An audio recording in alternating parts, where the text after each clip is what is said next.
I'm Sophia Bennett, 29 years old, and I thought I had finally built a life free from my mother's demands. But then her wedding invitation arrived, and tucked inside was not joy or celebration, but a condition. I would only be welcome if I apologized for years of things I never did. At first, I told myself it was just her way of keeping control, until an email from the planner confirmed she had written strict orders that I'd be stopped at the gate if I dared show up without begging for forgiveness. That was the moment something inside me cracked. How far would you go if your own mother erased you in front of the world? Stay with me because what happened next is a story you won't forget. Let me take you back to where it began. I was sitting at my kitchen table in Charlotte, sipping lukewarm coffee, when the envelope slid from my stack of mail. It was ivory with gold trim, the kind of stationery people use to show off. My mother's handwriting was still as sharp as I remembered, each letter pressed like it carried the weight of 1,000 grudges. I opened it, expecting at least a polite invitation. Instead, my chest tightened when I read the words. It wasn't just a wedding invitation. There was a note inside that said, I could only come if I apologized. I read it 3 times, my hands shaking a little more with each pass. My mother, Margaret, had finally decided to marry David Larson, the real estate developer she met at a church fundraiser. She wanted her big day to be perfect, and apparently the only stain on her version of perfection was me. The condition was clear. No apology, no entry. I felt my stomach turn, the taste of bitterness climbing into my throat. After everything I had done for her, after all the nights I stayed up working overtime to help with her credit card payments, this was her way of drawing the line. My phone buzzed. It was an email notification from Emily, the wedding planner I had hired and paid for months ago. I almost ignored it, but the subject line caught me. Guest list confirmation. I opened it, scanning the lines of polite professional language until my eyes froze on a sentence that hit harder than the invitation itself. Margaret had written, if Sophia shows up without issuing a public apology, she is not to step foot inside. Security must stop her at the gate. I dropped the phone on the table, my hands clammy. It was like being erased by my own mother. I could picture her telling Emily this with that calm, matter-of-fact tone she used whenever she wanted to make sure everyone knew their place. My fiancé, Ethan, walked into the kitchen just then, still in his work clothes, tie loosened, and hair mussed from the North Carolina heat. He saw my face and frowned. What's wrong, Soph? I handed him the card and the phone. He read both, his jaw tightening as he scrolled. For a long moment, he said nothing, just set the papers down and pulled out the chair across from me. She really wrote this? He finally said. She actually told them to keep you out. I nodded, the lump in my throat making it impossible to speak. I thought of all the years I had tried to earn her approval, the endless comparisons to my younger sister, Abigail, the way my mother treated my mistakes like sins she could never forgive. Ethan reached for my hand. You don't have to do this. You don't have to grovel just to be part of her show. But it's my mother, I whispered, hating how small my voice sounded. He squeezed my fingers, steady and warm. Mothers aren't supposed to treat their daughters this way. I leaned back, the weight of years pressing on my chest. I remembered being 10, standing in the hallway as my parents fought. My father's suitcase was by the door. He looked at me with tired eyes before leaving, and my mother's words rang in my ears that night. If it weren't for you, maybe he'd still be here. Now, decades later, nothing had changed. She still blamed me for everything, and now she wanted me to beg her in front of her friends just to sit at a table in a room I had paid for. I wiped my face with the sleeve of my sweatshirt. My coffee had gone cold, untouched. Ethan watched me quietly, giving me space, but not letting go of my hand. I should have known, I said finally, my voice breaking. I thought paying for this wedding would be a way to make peace, but all she sees is a chance to remind me that I'm never good enough. The room was silent, except for the hum of the refrigerator. The words on the invitation blurred as fresh tears welled in my eyes. I folded the card carefully, almost too carefully, as if handling it gently might change the cruelty written on it. Ethan pushed back his chair and stood, leaning down to kiss the top of my head. We'll figure this out, but you don't have to let her humiliate you to feel like you belong. I wanted to believe him. I wanted to believe there was another way to be her daughter without being her scapegoat. But in that moment, staring at the invitation and the email, all I could feel was the sharp edge of betrayal cutting into me once again. When I was 10, I sat on the carpet in our small living room in Raleigh, with my knees pulled up to my chest, listening to the sound of my father packing his suitcase. The zipper rasped like a saw through the silence, cutting the air in a way that made my heart pound. I remember staring at the clock on the wall, watching the second hand tick, as if it were counting down to the end of something I could not stop. My father bent down for a moment, his hand brushing over my hair, and his eyes were tired in a way I could not understand at the time. He whispered that he loved me, then stood up and reached for the door. My mother, Margaret, followed him with words sharp enough to slice glass. She did not say goodbye to him. Instead, she turned on me as the door closed behind him. If it weren't for you, maybe he would still be here. Those words burrowed into me, deeper than any wound. I carried them through every birthday where she forgot to light a candle, every Christmas where she bought Abigail the dress she wanted while I got socks. Even now, decades later, they echoed when I read her wedding invitation with its cruel condition. I tried once, when I was 13, to prove her wrong.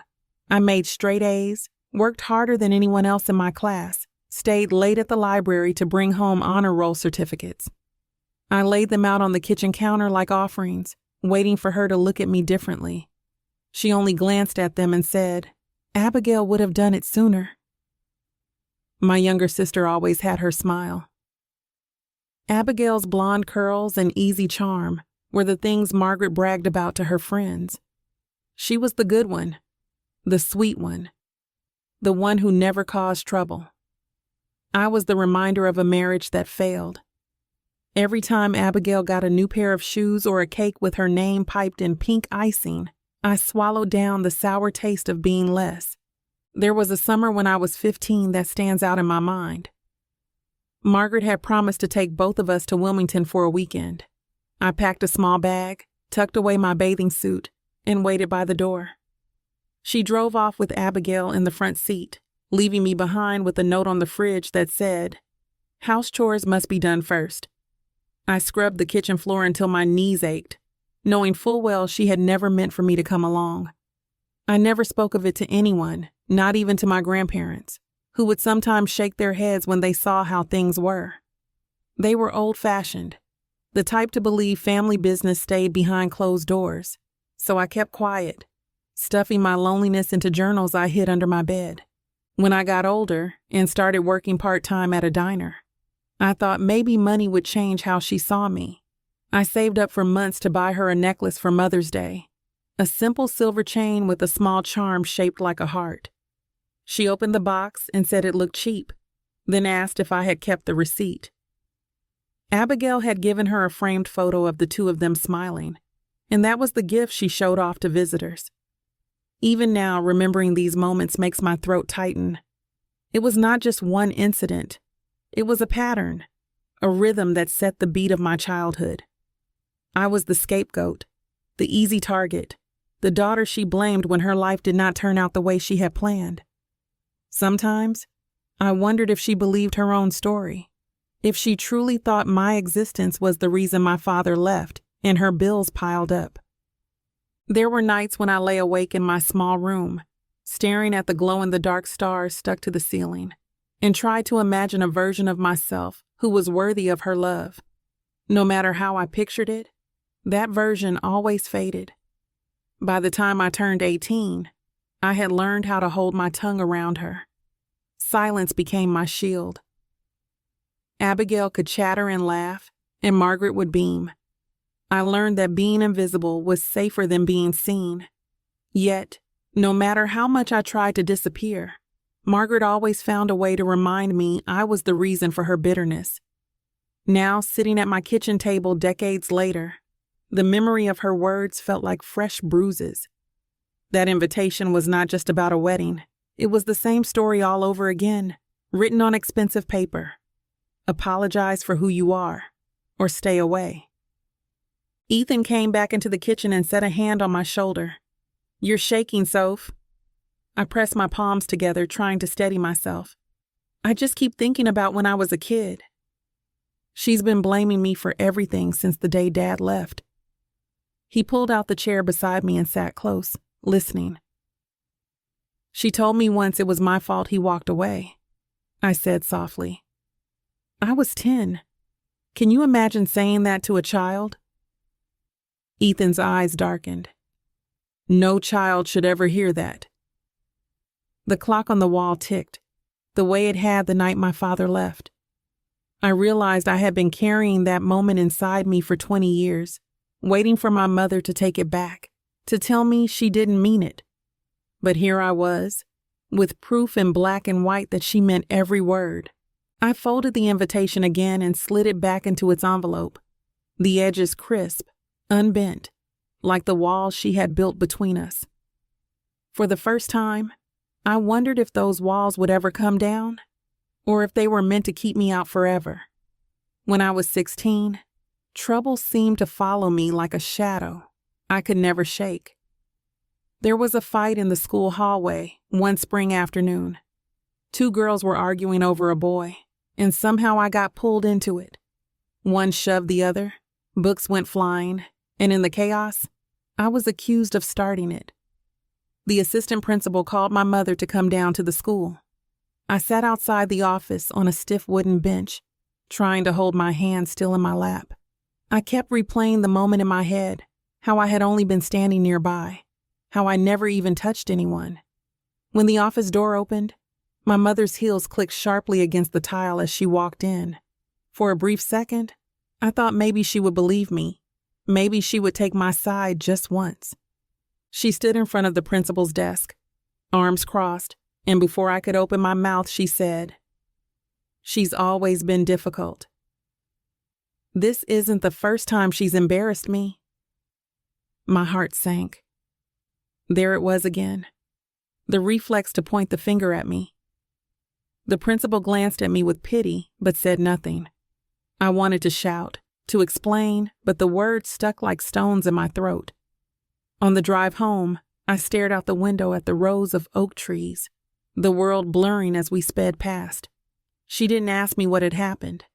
She only muttered that I should be grateful I wasn't suspended. At dinner that night, she told Abigail to eat quickly so she wouldn't be late for her dance class, and not once did she look me in the eye. Moments like that stacked up in my memory like heavy boxes in a room with no door. Each one reminded me that when trouble came, I would always stand alone. There was another time, later that year, when a boy from chemistry class slipped pills into his locker, and when the vice principal did a sweep, somehow my name ended up on the rumor mill. I was called to the counselor's office, my stomach twisting with fear. I explained. I pleaded. But the counselor said he had to call my mother just in case. Margaret showed up with a look that could cut steel. She did not ask questions. She did not demand evidence. She simply sighed and said to the counselor, "I'm not surprised. She has a way of attracting negativity." My cheeks burned with shame as I sat there, powerless to defend myself against her certainty. The counselor finally admitted there was no proof, no reason to punish me. But the damage was already done. My own mother had spoken of me like I was a lost cause. I went home that day and shut the door to my room, clutching my pillow until my arms ached. I heard Abigail laughing with her friends on the phone in the next room, planning their weekend trip to the mall. I felt like I lived in a house where one daughter was cherished and the other was a burden no one wanted to carry. Years later, Those memories still sting. It wasn't just the false accusations. It was the way Margaret chose to believe them every time. She could have looked at me and said, "I trust you." Instead, she handed me over to judgment, like it was the easiest thing in the world. One evening, near the end of high school, I tried to confront her. She was folding laundry in the living room, the glow of the television flickering across her face. I stood there, clutching a stack of college brochures, heart pounding. I asked her why she never believed me, why she always assumed the worst. She barely looked up. "Because trouble follows you, Sophia." It always has. I wanted to scream that it wasn't true, that I had worked so hard to keep my head down, to get good grades, to stay out of trouble. Instead, I went back to my room and stuffed the brochures into a drawer. I felt like no matter where I went, her voice would follow me, telling the world who I was before I had the chance to show them myself. Sitting at my kitchen table now, staring at her new invitation, those scenes played in my head as clearly as if they had just happened. The scolding in the principal's office, the accusation in the counselor's room, the dismissive shrug when I asked for trust. They were all pieces of the same puzzle. Ethan touched my shoulder gently. "You're somewhere else," he said softly. I blinked and looked at him. "Just remembering," I whispered. "All the time she threw me under the bus." He nodded, his thumb tracing small circles on my back. "She built a story about you, and she's never let it go." I swallowed hard, the taste of old tears rising. For her, I was never the daughter trying to make her proud. I was the scapegoat, the excuse, the living reminder of everything she lost. And now, with this wedding, she had found another way to paint me as the problem. The clock ticked louder in the silence of the room. I folded my hands in front of me, steadying my breath. For the first time, I allowed myself to think that maybe nothing I did would ever change the way she saw me. After college, I packed up everything I owned into the backseat of a used Honda and drove from Raleigh to Charlotte with the kind of shaky excitement that comes from knowing no one is waiting for you but yourself. I had accepted an entry-level job at a tech company downtown. It was not glamorous, and the hours were long, but the first time I held a paycheck in my hands, I felt a strange pride I had never known at home. Those first years on my own were hard. I lived in a tiny one-bedroom apartment with paper-thin walls and a leaky faucet in the bathroom. I ate ramen more nights than I cared to admit, but every time I looked around at that little space, it felt like mine. No one could tell me I was trouble. No one could compare me to Abigail. My mother, of course, found ways to reach into that new life. She called often, not to ask how I was, but to talk about her bills. The first time she asked for help, I hesitated. She told me her credit card debt was drowning her, and without thinking too hard, I transferred $500 from my savings. She said thank you like she was doing me a favor by letting me help. It did not stop there. Every few months, another crisis. An overdue electric bill, a car payment she had fallen behind on, a medical copay she claimed she could not manage. I picked up extra shifts, volunteered for projects at work that came with overtime, and watched my weekends disappear. Each time I wired the money, I told myself maybe this would be the moment she softened toward me. It never was. By the time I turned 26, I had been promoted twice. I was finally able to trade the Honda for a newer car and move into a better apartment. Yet even then, my mother would remind me how much I owed her. She would say, "You think you got where you are all on your own? If I hadn't raised you, you would be nothing." I remember one evening clearly. I had just come home from the office, exhausted, when she called. She launched into a story about how her landlord was threatening to evict her. I sat at my kitchen counter, listening to her voice pour through the phone while I stared at the stack of bills in front of me. Something inside me broke that night. I told her I could send 1 month's rent, but that was all. She snapped back. 1 month? After everything I've done for you? Even when I gave in, it was never enough. In 2021, she called again, but this time her tone was different. She told me about David Larson, the man she had been seeing. She described him as successful, charming, someone who would finally give her the life she deserved. When she mentioned a wedding, I braced myself. And then she asked if I could help. Not with a small bill this time, with the entire event. For a moment, I almost said no, but then another thought crossed my mind. Maybe if I gave her this, if I funded her perfect day, she would stop looking at me like a disappointment. Maybe this would be my way back into her good graces. I agreed. We met with Emily, the wedding planner, in a sleek office overlooking downtown Charlotte. My mother beamed as Emily pulled out color swatches and floral arrangement samples. She introduced me not as her daughter, but as her financial backer. It stung, but I smiled and signed the contracts. My name went on every document: venue, catering, flowers, music, photography. All of it came from my bank account. Emily glanced at me once when my mother was distracted. She said quietly, "You know these contracts are binding in your name." I nodded, pretending not to care, but her words stuck in my head. I had all the responsibility, yet none of the recognition. In the months that followed, I poured thousands into deposits and down payments.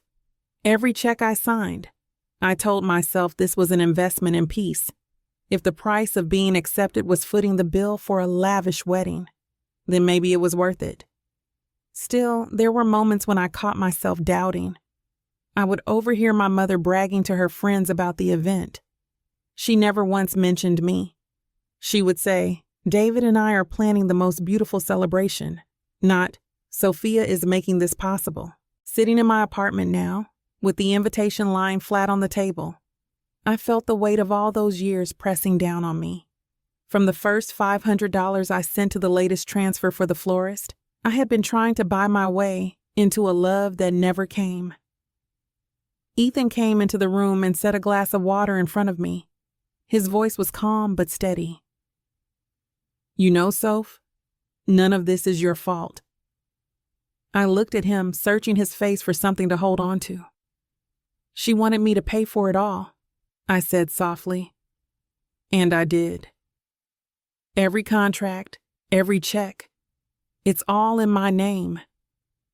He leaned against the counter, arms crossed. "Then that means you have more power than you think."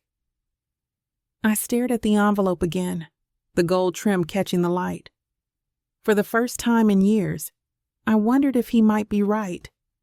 2 weeks later, I sat at a long table inside the fellowship hall of a Methodist church where my mother was hosting a luncheon.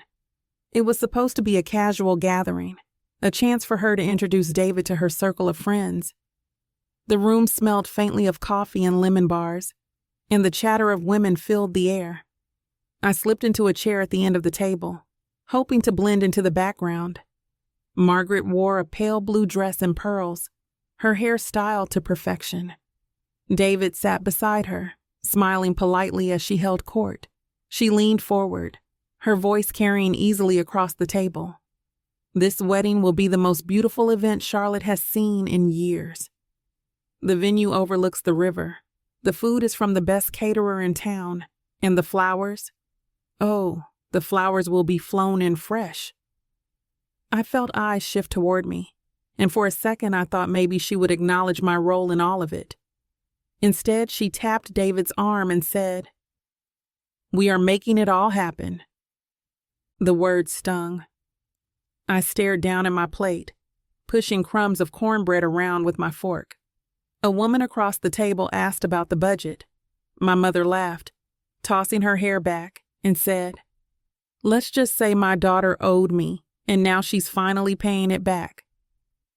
The women chuckled politely, but I felt my cheeks burn hot. I looked at David, hoping for some flicker of discomfort, but he only sipped his coffee. When the luncheon ended, I helped stack plates in the kitchen. My mother followed me in, heels clicking against the linoleum. She said quietly but firmly, I don't want you talking about money with anyone. This day is about me and David, not you. I clenched my jaw, swallowing down the words I wanted to throw at her. She had just bragged about me paying for everything, yet now I was supposed to stay silent. Later that week, I stopped by her house at 47 Maplewood Drive to drop off a check for the band deposit. Abigail was there, stretched out on the couch with her phone, laughing at something on the screen. She looked up at me with a smirk. "Mom says you're finally being useful." I set the envelope on the counter, my hands shaking. Useful. That was all I had ever been to them. Margaret came out of the kitchen with a glass of iced tea. She took the envelope, without a thank you, glanced at the amount, and nodded. "This will do." I tried to steady my voice. "Mom, you know I've put down every deposit. Venue, flowers, catering. Everything is in my name." She waved her hand like she was brushing away a fly. "You're doing your duty, Sophia." Family takes care of family. I wanted to tell her that family also shows gratitude, that family doesn't humiliate you in front of their friends. But I knew if I started, it would spiral into a fight where I was the villain yet again. That night, I lay awake, staring at the ceiling, Ethan's soft breathing beside me. The more I thought about it, the more I realized my mother saw the wedding not as a celebration of love, but as a performance. The guest list was filled with colleagues, church members, and distant cousins she barely spoke to. It was all about appearances, about reclaiming something she thought life had stolen from her. At the office the next day, during my lunch break, I pulled out my phone and scrolled through the planner's emails. Each contract had my name on the signature line. The charges billed directly to my account. The reality settled heavy in my chest. I was the one holding all the strings, even if my mother pretended otherwise. That evening, Ethan and I sat on the balcony of our apartment, the city lights twinkling below. I told him about the luncheon, about the way she had dismissed me in front of everyone. He listened quietly, sipping his beer. Finally, he said, "She's using you, Soph, and you're letting her." I felt my throat tighten. "I know." "Then stop." The word hung between us, sharp and undeniable. I leaned my head against his shoulder, listening to the hum of traffic below. For years, I had been giving her what she wanted, hoping one day she would look at me differently.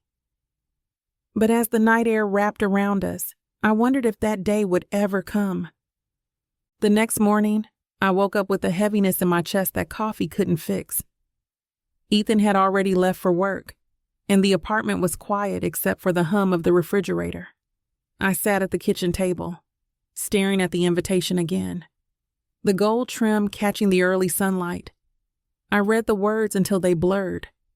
It felt like my entire childhood had been condensed into one piece of stationery, demanding another apology I didn't owe.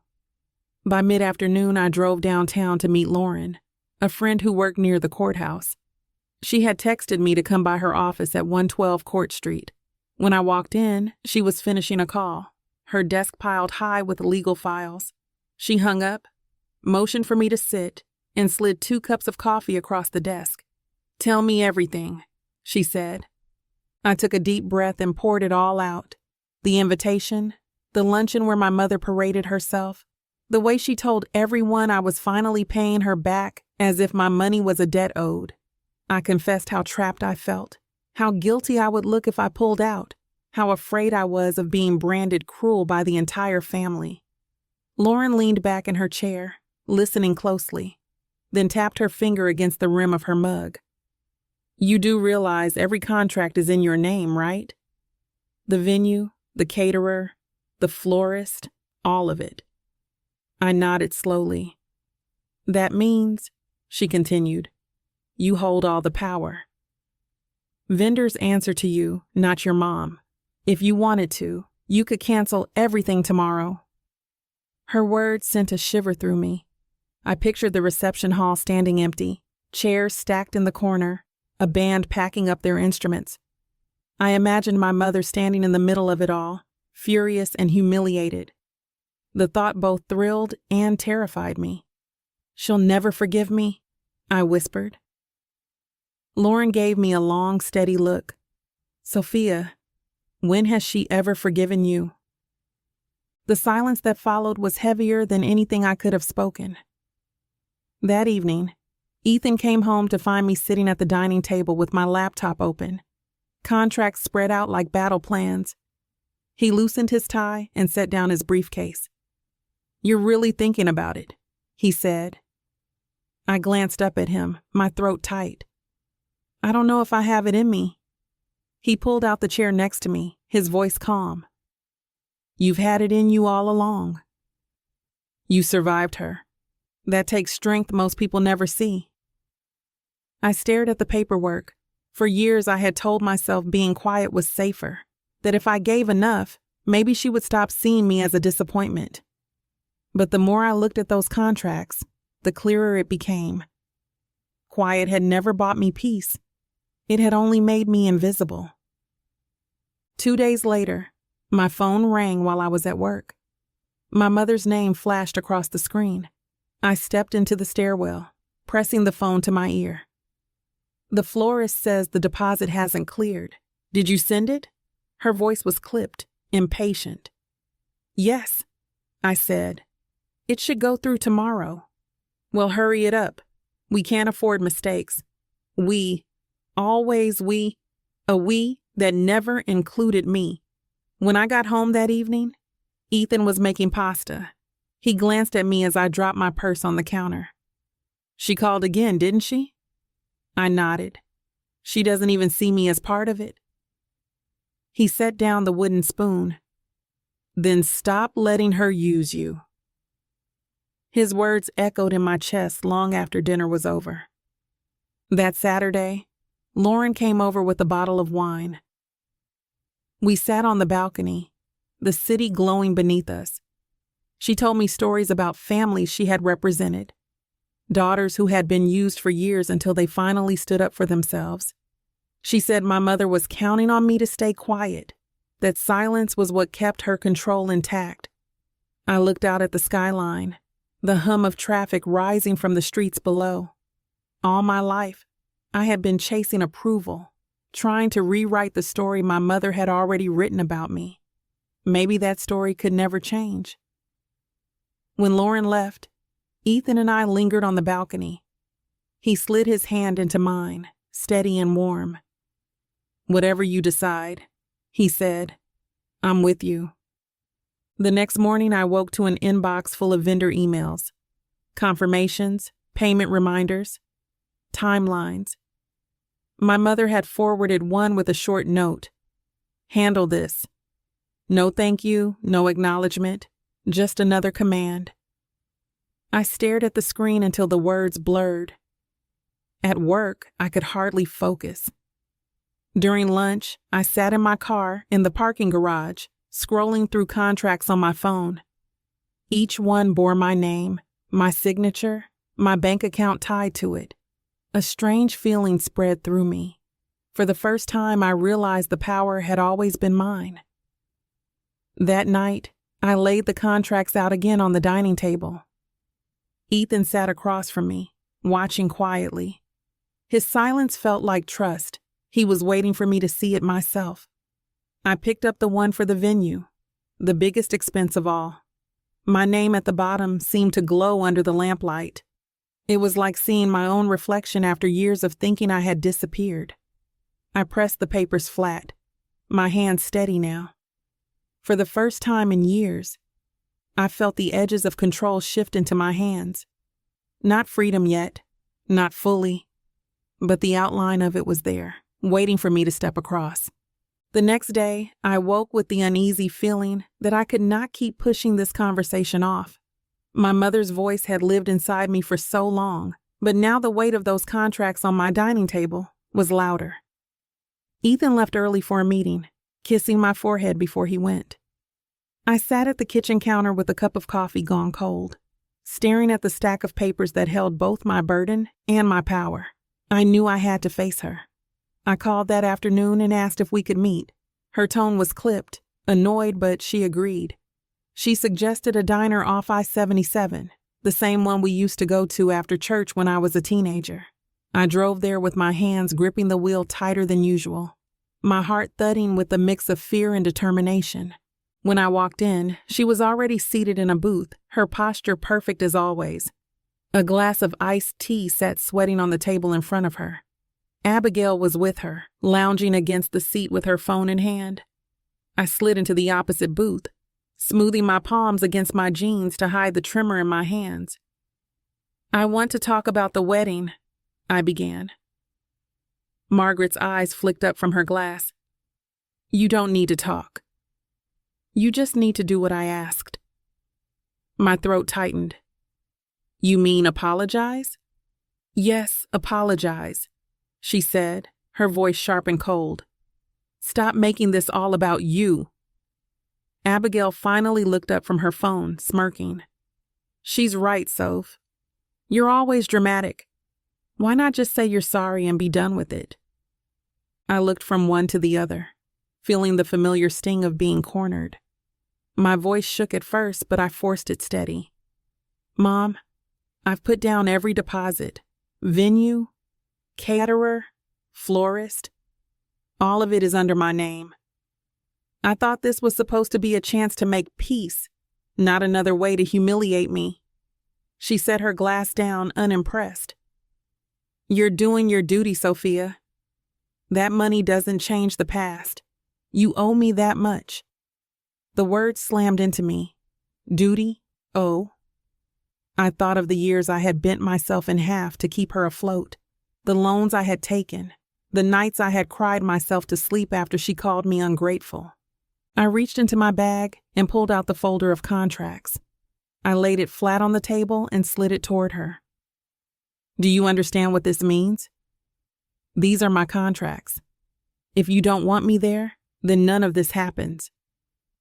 Abigail gasped, her face twisting with disbelief. "You wouldn't dare." Margaret's lips curved into something almost amused. "You're bluffing. You wouldn't dare humiliate your own mother." Her words struck something deep inside me. For years, she had humiliated me without hesitation, belittled me in front of family, dismissed my efforts as meaningless. My voice came out steady, even calm. "I'm not bluffing." The air went heavy. Abigail's eyes darted between us, her voice rising. "She's lying, Mom. She just wants attention." Margaret stood suddenly, her chair scraping the tile. She grabbed her purse, her expression icy. "You need to grow up, Sophia. Life is not about you. If you want to be at my wedding, you will apologize in front of everyone. If not, stay home." She turned and walked out, Abigail following close behind. I sat frozen in the booth, staring at the empty space where they had been. The waitress came over quietly and set down the check. "You okay, honey?" she asked, her voice soft. I forced a smile. "I will be." Back at the apartment later that evening, I replayed every second of the diner conversation. Ethan listened as I spoke, his face tight with anger. "She really said that?" I nodded, tears filling my eyes. I told him about the contracts, how I had told her I could cancel everything. He reached across the table, taking my hand in his. "Then maybe it's time you did." The folder was still on the table between us. I opened it, flipping through the contracts one by one. The venue, the catering, the band, the flowers. Every single one bore my signature, not hers. For so long, those documents had felt like chains, but now, staring at them under the glow of the lamp, they looked more like keys. I thought about my mother's face when I slid the folder across the table, the flicker in her eyes before she masked it with disdain. For the first time, she had seen me as someone who could take something away from her. That moment had shaken her. Ethan's voice was quiet but steady. "She has used you your whole life. You don't owe her this. I leaned back, staring at the ceiling, feeling the weight of years pressing down. I thought of all the birthdays where I was forgotten, the graduations where she criticized instead of congratulated, the time she called me a disappointment in front of Abigail. I thought of the little girl who once believed that if she tried hard enough, her mother would love her differently. That little girl had grown up into a woman holding the contracts for her mother's wedding. I closed the folder and set it aside. My chest ached, but there was also a strange steadiness in me. The choice was still ahead, but I knew now that the power had shifted. The woman who had once told me I was nothing could not have her perfect wedding without me. The night stretched on, the sounds of the city drifting in through the window. Ethan sat quietly beside me, giving me space. My hands were no longer shaking. I could feel the line in front of me, the place where I would decide once and for all. I was not ready to cross it yet, but for the first time, I knew I could. The morning after the confrontation, I woke with swollen eyes and a hollow ache in my chest. Ethan was already in the kitchen, scrambling eggs, humming quietly like he always did when he knew I needed calm. I sat at the table, wrapped in my robe, watching the steam curl up from my coffee. The silence between us was gentle, not heavy, but it pressed me toward a decision. I can't keep letting her do this, I said finally, my voice raw. Ethan set the spatula down and met my eyes. Then don't. We don't have to be here when her big day falls apart. We can be somewhere else. Somewhere beautiful. I frowned, unsure if I had heard him right. Somewhere else? He sat across from me, his hand covering mine. What if we leave on the morning of the wedding? What if we book a trip and let her day unravel without us in the middle of it?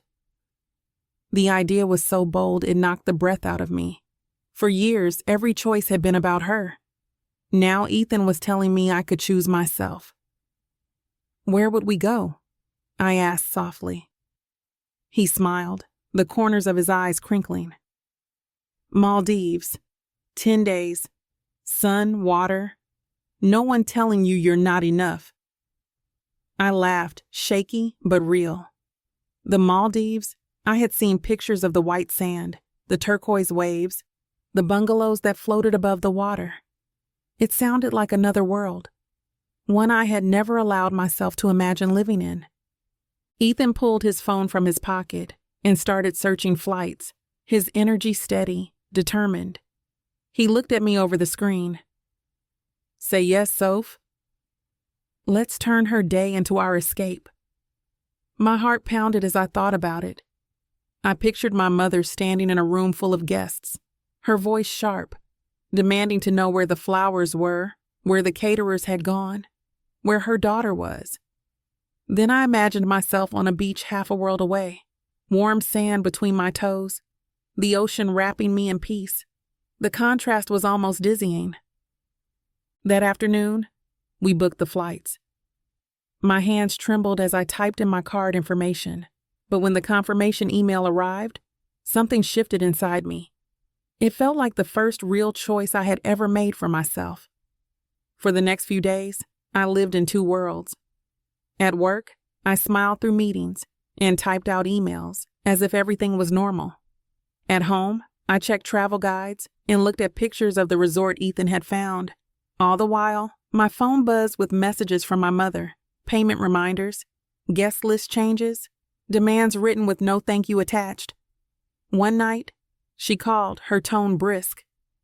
The photographer wants to confirm the balance. Did you handle it? Yes, I answered, my voice even. It's all handled. Good, she said. Don't embarrass me. When the line went dead, Ethan looked at me from the couch where he had been reading.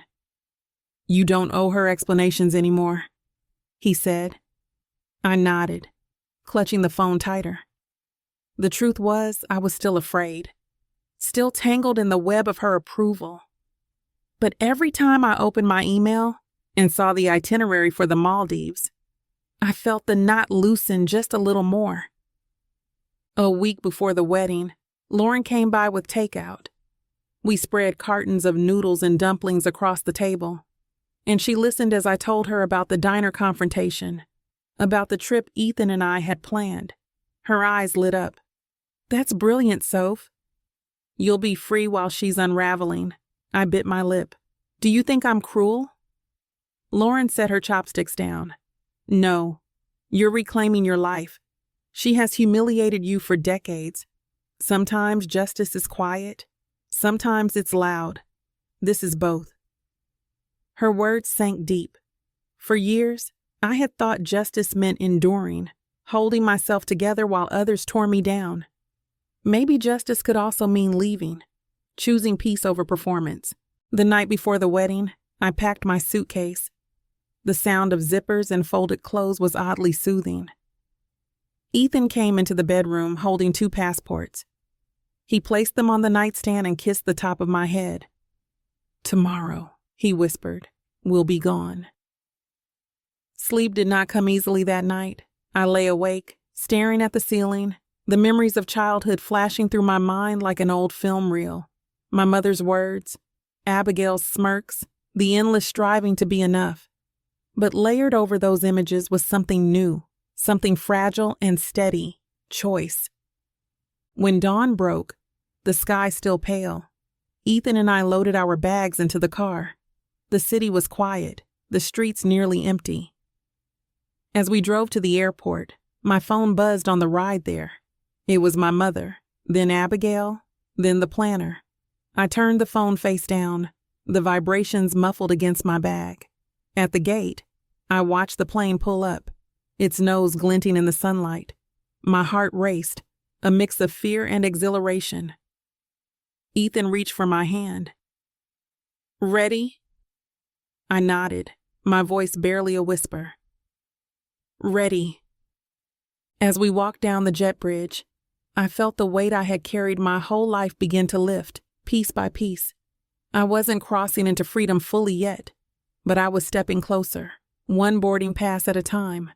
The air inside the plane felt cool against my skin as I sank into the window seat.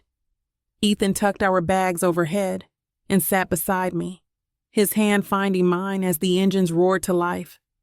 I pressed my forehead to the glass and watched the ground drift farther away until Charlotte was nothing but a blur of rooftops and winding highways. For a while, I let the drone of the engines lull me, but my phone buzzed in my bag, a reminder of the world I was leaving behind. I pulled it out and saw a flood of notifications. Missed calls from my mother, voicemails from the planner, a dozen messages from Abigail. My chest tightened, but I set the phone back down without opening any of them. Ethan noticed. "You don't have to read them." "I know," I whispered, but my hand lingered on the bag as if it were a lifeline. By the time we landed in Malay hours later, the sun was sinking low, painting the water in strokes of gold. We boarded a small boat to the resort, the salt air warm against my face. The turquoise water stretched endlessly, dotted with bungalows that seemed to float on the sea. I felt the knot inside me loosen just a little. At the resort, we were greeted with cool towels and fruit juice. Ethan grinned at me like a boy on Christmas morning. "See? Told you. No drama, no demands, just us." I smiled, though my chest still held a trace of guilt. While I stood barefoot on white sand, my mother was pacing in her gown, waiting for a wedding that would never happen. The next morning, we had breakfast on our deck, the ocean calm beneath us. Ethan poured coffee and held up his cup. "To freedom." I clinked my cup against his, a small laugh escaping me. To freedom. But as the hours passed, I couldn't silence the part of me that wondered what was happening back home. When I finally picked up my phone, the screen lit with dozens of new messages. I scrolled through them, my stomach twisting. From Emily, the planner. "Sophia, please call me. Vendors are being turned away. Guests are arriving and nothing is set." From Abigail. "How could you do this? Mom is hysterical. Everyone is talking." From my mother. "You are dead to me." I set the phone down, my breath coming fast. Ethan placed his hand over mine, grounding me. "She brought this on herself," he said softly. Still, I pictured the scene. Guests walking into an empty hall. No flowers, no food, no music. My mother's face contorting as she realized everything had been undone.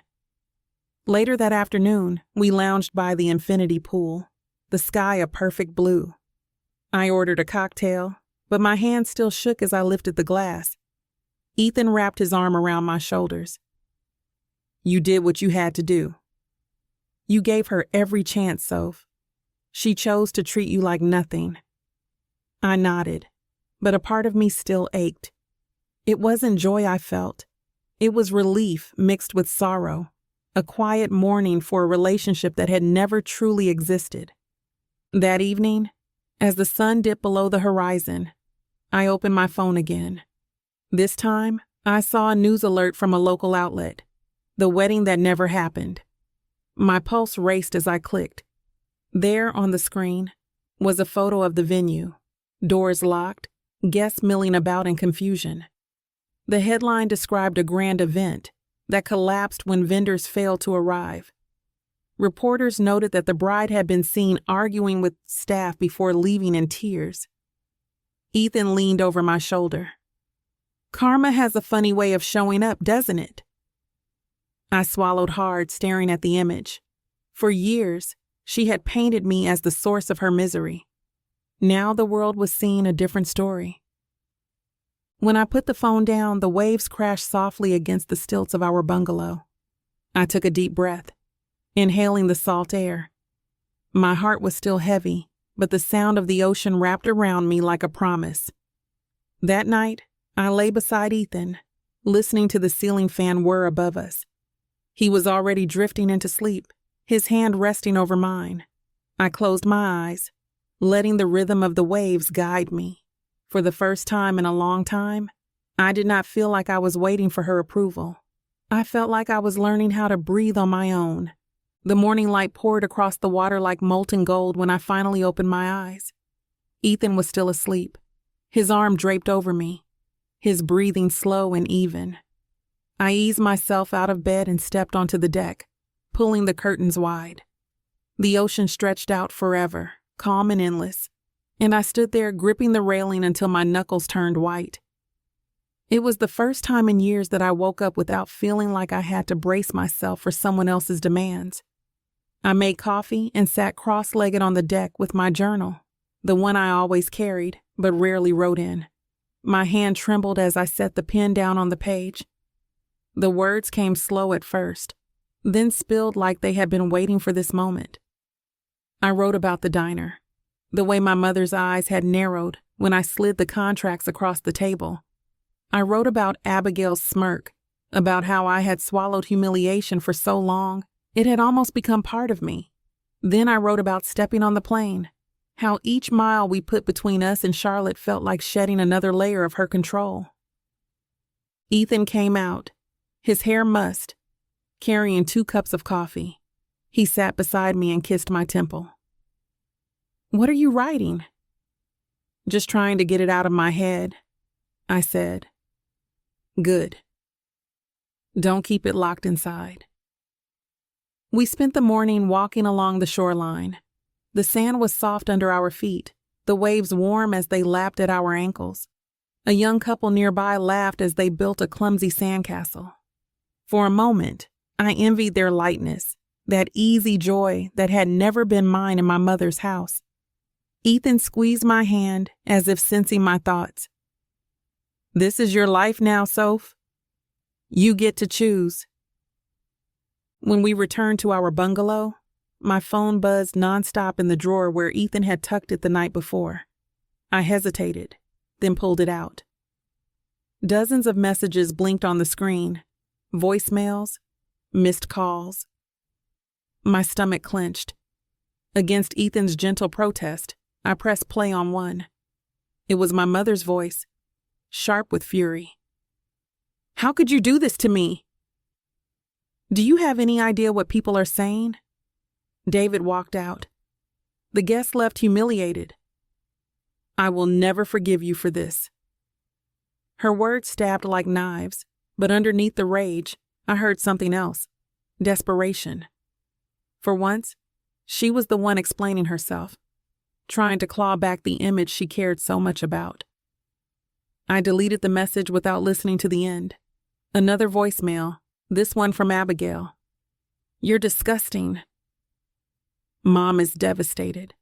Everyone saw the mess. They all know you ruined her life. I hope you're proud of yourself. I deleted that one too. Ethan sat down beside me, his arms circling my shoulders.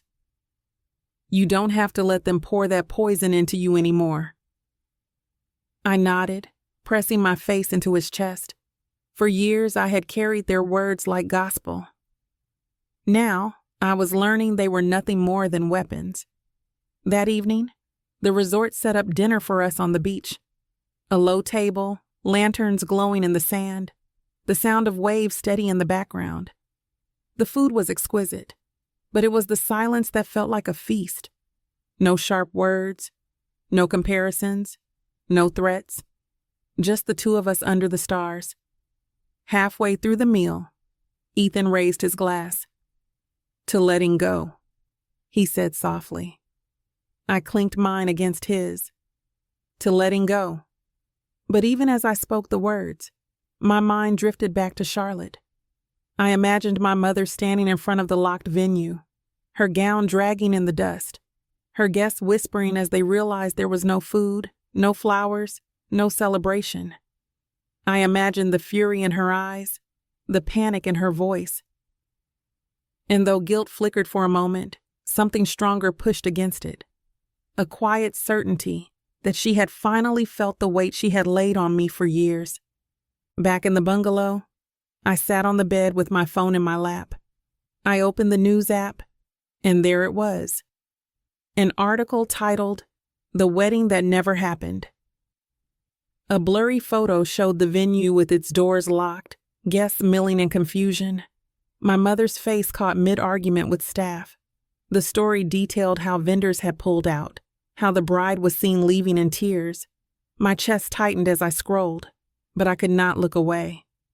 It was everything I had imagined, captured in words for anyone to see. For years, she had shaped the narrative, telling everyone I was the problem. Now, for once, she could not control the story. Ethan came up behind me, his chin resting on my shoulder. Karma, he murmured. I closed the phone and set it aside, leaning into him. The waves outside rolled steady, unbothered, eternal. For the first time, I believed maybe I did not have to carry her story anymore. I could write my own. We lay down that night with the ceiling fan whirring above us, the ocean crashing softly outside. My phone stayed dark in the drawer, and I did not reach for it again. As sleep pulled me under, I realized I was not just escaping. I was beginning, in the quietest way, to live. The morning after the article spread, Ethan and I rented bikes from the resort and rode along the narrow wooden paths that connected the bungalows. The air was warm, but carried a soft breeze off the ocean. And for a while, I let the rhythm of pedaling take me away from everything else. When we stopped at a quiet stretch of beach, I pulled my phone from my bag and saw another flood of missed calls and texts. Ethan frowned. You really want to read those? I hesitated, then scrolled through. Most were from unknown numbers, but one was from my Aunt Elizabeth, who lived in Raleigh. She had always been the only one in the family who didn't treat me like an outsider. Her message was short. Call me when you can. Don't believe everything they're saying. I dialed her number before I could overthink it. She picked up on the first ring. Sophia, thank God. Are you okay? I'm fine, I said, though my voice wavered. Your mother is telling everyone you sabotaged her wedding out of jealousy, Elizabeth continued. She's furious, but not everyone is buying it. Some of the relatives know what she's like. I thought you should hear it from me. I sank into the sand, the phone pressed tight to my ear. Thank you for telling me. I don't know what I expected, but I guess I shouldn't be surprised. Elizabeth sighed. You did what you had to do. Nobody blames you, not the ones who really know the truth. Just protect yourself. After we hung up, Ethan brushed sand from my shoulder. What did she say? That my mom is spinning her own story, I whispered, and that some people actually believe me. Ethan nodded firmly. That's a start. That afternoon, we took a snorkeling trip. For a few blissful hours, I was surrounded by coral and fish shimmering in colors I had only ever seen in postcards. I floated on the surface, staring at the sky, and thought about how far I had come. But when we returned to the bungalow, reality waited. Another voicemail had arrived, this time from a lawyer. My pulse quickened as I listened. Miss Bennett, this is Attorney Thompson calling regarding some financial obligations tied to the canceled contracts. Please call our office at your earliest convenience. Panic washed over me. I had canceled everything legally, but the tone in his voice made it sound as if my mother might be trying to drag me into court. Ethan listened with me, then shook his head. She can try, but those contracts are yours. You're in the clear. Still, the thought of lawyers and courtrooms tied my stomach in knots. I sat on the edge of the bed, staring at the ocean, wondering how far my mother would go. Later that night, as we ate dinner in the open-air restaurant, I noticed a couple at the next table whispering while glancing at me. I shifted uncomfortably until one of them leaned over. Excuse me, are you Sophia Bennett? I stiffened. Yes. We saw that article, the woman said quietly, about the wedding back in Charlotte. We just wanted to say, good for you. It takes guts to stand up like that. I blinked, caught off guard. Thank you, I murmured. After they left, Ethan smiled at me across the table. See? Not everyone sees you as the villain. The rest of the trip passed in moments of peace, interrupted by flashes of tension. Each time I felt myself relaxing, another message or headline would pull me back. Yet slowly, I noticed the grip loosening. The voices of strangers on the internet didn't weigh the same as her voice in my head. On our last evening, we sat together at the end of the pier, our feet dangling above the water. The sun was sinking, the horizon blazing orange and pink. Ethan reached for my hand. So what happens when we go back? I took a deep breath. I don't know, but I do know this. I'm not letting her control me anymore. Not with money, not with guilt, not with shame. He kissed the back of my hand. That's all that matters? As the sky darkened, I felt a strange calm settle over me. The chaos back home was still waiting, but here, for the first time, I could imagine walking into it without bowing my head. When we finally stood to leave, the waves lapping against the pier, I realized something had shifted. My mother could rant. Abigail could sneer. The whole family could whisper. None of it would erase the truth. I had stopped playing their game. Back in the bungalow, I turned off my phone completely and placed it face down on the nightstand.